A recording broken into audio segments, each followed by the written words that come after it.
Paavon metsä. Paras. Täällä on ollut tosi hyvä savu.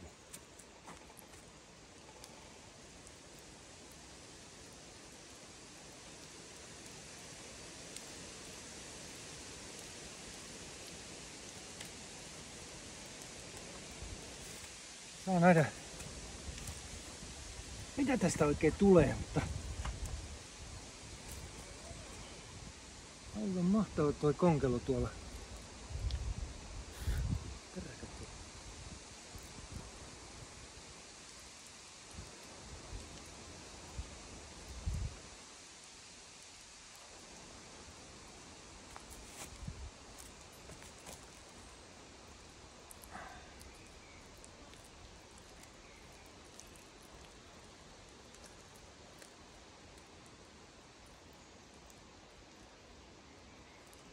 Tää on niin hyvää ja ihanteellista tää savi tämmöisenä märkänä.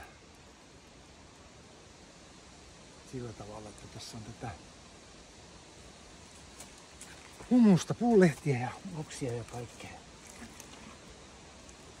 On paras. Joku voita levittäisi leivälle. Aluksi, sitten annetaan kiinteytyä. Sen jälkeen voi ruveta muovailemaan. Ensin tässä mä katson minkälainen kokonaisuus tästä tulee. Jonkunlainen muinainen pylväshän tästä tulee sinne heinävedään. Toivottavasti. Tai siis tää on luonnos. Ei tätä siirretä mihinkään. Nää on tän mun prosessitaiteen hommia, jotka katoaa aina sitten vähitellen.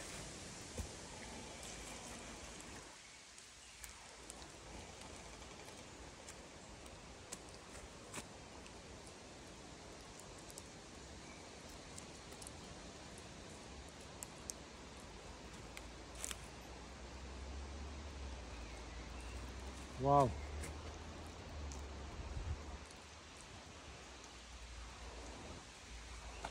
Tosi hyvä.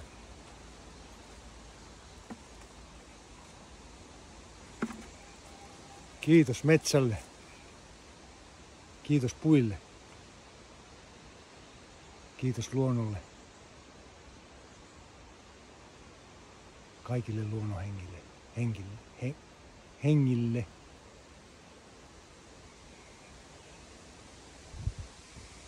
Mahtavaa.